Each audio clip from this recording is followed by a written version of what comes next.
17 Agustus 1945 adalah sebuah hari bersejarah bagi rakyat Indonesia. Hari di mana kita sebagai bangsa yang telah lama dijajah akhirnya bisa mengumandangkan kemerdekaannya. Teks proklamasi yang dibacakan oleh Insinyur Soekarno menggema ke seluruh penjuru negeri. Sorak-sorai rakyat bergembira dari Sabang sampai Merauke menyambut hari bersejarah itu. Namun, di balik berkumandangnya proklamasi pada hari itu, banyak peristiwa-peristiwa yang terjadi menjelang detik-detik proklamasi. Pada video kali ini, kita akan mencoba menyelami semua peristiwa yang terjadi menjelang detik-detik proklamasi. Kita akan kembali melihat momen-momen penuh ketegangan dan harapan. Jadi, siapkan waktu bersantai kalian, karena kita akan menjelajah lebih jauh dan lebih dalam ke masa lalu.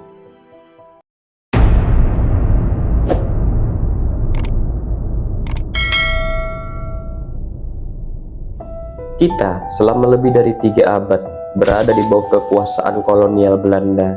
Ketika Perang Dunia Kedua pecah pada tahun 1939, segalanya berubah. Jepang yang datang mendarat di Tarakan, Kepulauan Kalimantan pada tanggal 11 Januari 1942 berhasil mengusir Belanda serta menguasai Tarakan, Kalimantan Timur pada tanggal 12 Januari 1942. Lalu hanya dalam waktu singkat, Jepang berhasil merebut sebagian besar daerah lainnya seperti Balikpapan, Pontianak, Banjarmasin, dan Palembang. Sampai akhirnya Jepang berhasil menguasai Batavia pada tanggal 5 Maret 1942. Belanda yang merasa terdesak dengan kedudukan Jepang akhirnya harus takluk tanpa syarat. Menyerahnya Belanda terhadap Jepang tentu menjadi kabar gembira bagi rakyat Indonesia yang telah merasa muak akan penderitaan yang disebabkan oleh kolonial Belanda. Akan tetapi, Jepang yang datang dengan propaganda Asia untuk orang Asia ternyata malah menjadi babak baru penderitaan rakyat Indonesia.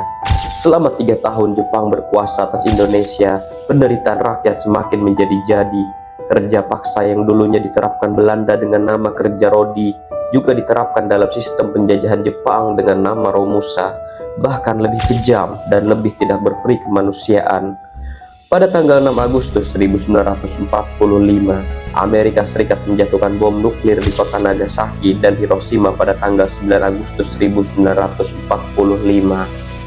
Penjatuhan bom nuklir ini adalah aksi balas dendam Amerika terhadap Jepang yang menyerang pangkalan Angkatan Laut Amerika yaitu Pearl Harbor di Hawaii pada tahun 1941. Tragedi bom nuklir Nagasaki dan Hiroshima ini menjadi pukulan telak bagi Jepang. Lebih dari 210.000 orang tereliminasi dalam kejadian ini. Jepang yang terdesak terpaksa menarik mundur seluruh pasukannya di seluruh area jajahannya termasuk Indonesia. Pada tanggal 14 Agustus 1945, Jepang resmi menyerah tanpa syarat kepada sekutu. Peristiwa menyerahnya Jepang diumumkan melalui radio. Hal ini juga menandai berakhirnya Perang Dunia Kedua. Karena menyerahnya Jepang pada tanggal 14 Agustus dan setelah itu Indonesia mengalami kekosongan kekuasaan. Kekosongan kekuasaan inilah yang menjadi peluang emas bagi para pemimpin nasional Indonesia untuk merebut momentum. Namun di tengah kegelisahan rakyat, perdebatan besar muncul di kalangan para pemimpin perjuangan. Kapan waktu yang tepat untuk memproklamasikan kemerdekaan? Rencana kemerdekaan Indonesia memang sebenarnya sudah disusun jauh-jauh hari sebelum kekalahan Jepang. Pada masa itu ada 2 badan yang mengurus proses kemerdekaan Indonesia. Yang pertama ada BPUPKI atau Badan Penyelidik Usaha Persiapan Kemerdekaan Indonesia. Dan yang kedua ada PPKI atau Panitia Persiapan Kemerdekaan Indonesia.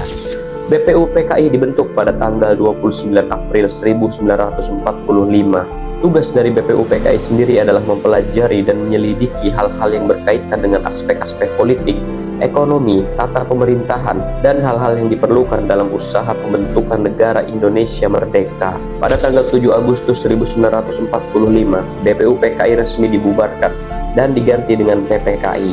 PPKI berperan penting dalam membentuk dasar negara Indonesia yang berlandaskan Pancasila dan Undang-Undang Dasar 1945.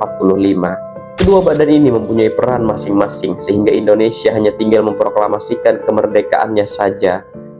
Pada tanggal 15 Agustus, berita kekalahan Jepang tersiar melalui radio dan ini didengar oleh Sultan Syahrir. Setelah mendengar berita ini, Sultan Syahrir dan golongan muda pemuda Indonesia yang dipimpin oleh Khairul Saleh mengadakan rapat di Pegangsaan Timur Jakarta. Dalam rapat itu disepakati bahwa kemerdekaan Indonesia adalah keputusan rakyat Indonesia, bukanlah Jepang. Pada malamnya tanggal 15 Agustus, para pemuda menemui Soekarno dan Hatta. Mereka mendesak agar proklamasi kemerdekaan ini segera dilakukan pada tanggal 16 Agustus esok hari. Di sini Soekarno dan Hatta menolak karena tidak ingin gegabah. Sempat terjadi perdebatan juga.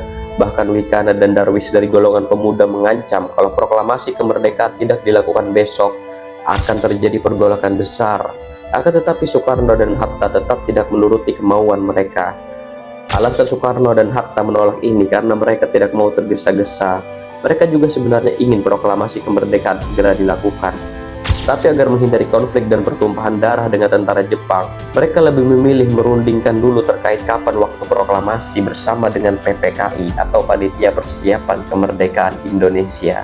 Karena Soekarno dan Hatta menolak permintaan para pemuda, mereka pun kembali melakukan rapat di Jalan Cikini 71 Jakarta.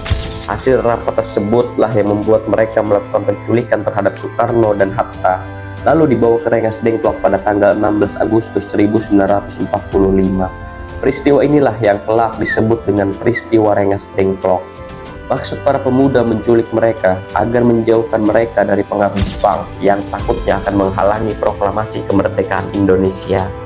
Di Rengas Dengklok, para pemuda kembali mendesak Soekarno dan Hatta untuk segera memproklamasikan kemerdekaan. Ketegangan sempat terjadi di Rengas Dengklok antara golongan tua dan golongan muda. Untungnya Ahmad Subarjo datang menjemput Soekarno-Hatta dan menjamin proklamasi kemerdekaan akan dilakukan pada tanggal 17 Agustus 1945. Dengan jaminan tersebut, para pemuda pun setuju dan memulangkan Soekarno-Hatta ke Jakarta.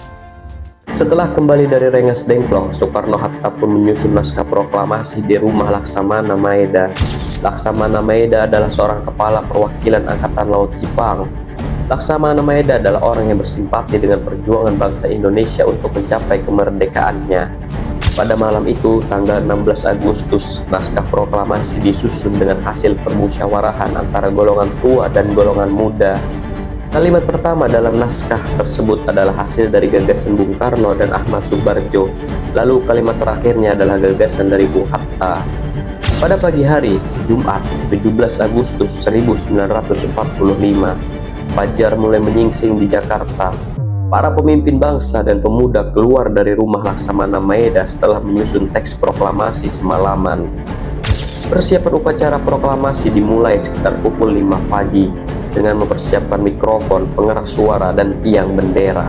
Menjelang pelaksanaan proklamasi, suasana di depan rumah Soekarno semakin tegang. Soekarno yang dalam keadaan kurang sehat dan Muhammad Hatta menyiapkan diri untuk upacara. Proklamasi kemerdekaan dijadwalkan berlangsung pukul 10 pagi. Masyarakat sudah mulai berkumpul, menunggu dengan penuh harapan. Tepat pada pukul 10 pagi, proklamasi dibacakan. Menjadi pertanda lahirnya Republik Indonesia. Meski sederhana, peristiwa ini mengubah sejarah bangsa dan menjadi simbol kemerdekaan yang abadi. Rakyat yang hadir merasakan keharuan luar biasa. Sorak-sorai bergema meski dalam kesederhanaan. Hati setiap orang yang hadir dipenuhi dengan semangat baru. Merdeka, sebuah kata yang kini tidak hanya menjadi harapan, tetapi kenyataan. Proklamasi itu tersebar dengan cepat dari Sabang sampai Merauke, melalui radio, surat kabar, dan dari mulut ke mulut. Kabar kemerdekaan Indonesia menggema di seluruh penjuru Nusantara. Namun, proklamasi bukanlah akhir, melainkan awal dari perjuangan yang lebih besar. Proklamasi adalah bukti bahwa kebebasan tidak pernah diberikan, melainkan direbut dengan perjuangan. Bangsa Indonesia yang lahir dari keringat, darah, dan air mata, kini berdiri tegak sebagai negara yang merdeka. Namun, merdeka bukan berarti akhir dari perjalanan. Setiap generasi memiliki tugasnya sendiri untuk menjaga dan membangun negeri ini. Kemerdekaan adalah mimpi yang harus terus diperjuangkan. Sebagaimana para pendahulu kita berjuang dengan darah dan nyawa, kita hari ini berjuang dengan ilmu, ketekunan, dan cinta pada tanah air. Sejarah mengajarkan kita bahwa kebebasan bukanlah sesuatu yang statis, melainkan proses yang harus kita rawat setiap hari. Kemerdekaan adalah warisan yang paling berharga, dan tugas kita adalah menjaga agar nyala api perjuangan itu tetap hidup. Merdeka bukanlah sekedar kata, melainkan sebuah amanah, dan kini kita adalah penjaga amanah itu. Sekian dan terima kasih.